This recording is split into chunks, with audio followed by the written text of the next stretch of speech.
کرو بچے کو کسی بندے سے ڈر لگتا ہے، یا آپ سفر میں جا رہی ہیں اور آپ نے ایئرپورٹ سے جانا ہے تو کئی مرتبہ پولیس کا ڈر اور امیگریشن کا ڈر، کسٹم کا ڈر، یہ یا کسی حاکم کا ڈر، تو کسی بھی بندے کا ڈر اگر ہو تو ہمارے حضرت رحمۃ اللہ فرماتے تھے کہ قرآن مجید کی آیت ہے سورہ یاسین میں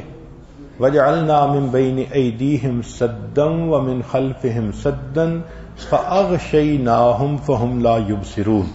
اس کو اگر پڑھ کے آیت کو اس بندے کی طرف پھونک دیا جائے، اللہ واقعی اس بندے کی آنکھوں پہ پردے ڈال دیتا ہے اور وہ بندے کو تکلیف نہیں پہنچاتا۔ ہم نے اپنی زندگی میں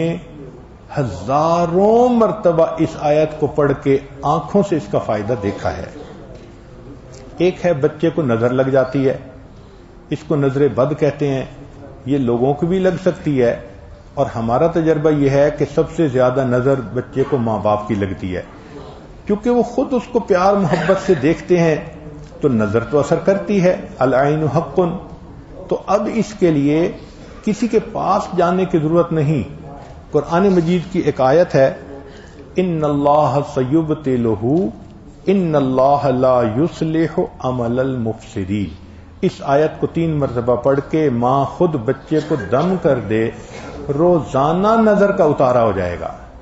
اور بچہ دیکھیں بڑا کام ڈاؤن ہو جائے گا۔ اکثر بیبیز ویسے ہی پیارے لگتے ہیں اور اگر خوبصورت ہوں تو پھر تو اور ہی کچھ بات ہوتی ہے۔ تو بچے کو رات سوتے ہوئے یا صبح اٹھ کر اگر یہ آیت پڑھ کے 2 دفعہ 3 دفعہ دم کر دیا جائے تو بچے کے اوپر سے بری نظر کا اثر ختم ہو جاتا ہے۔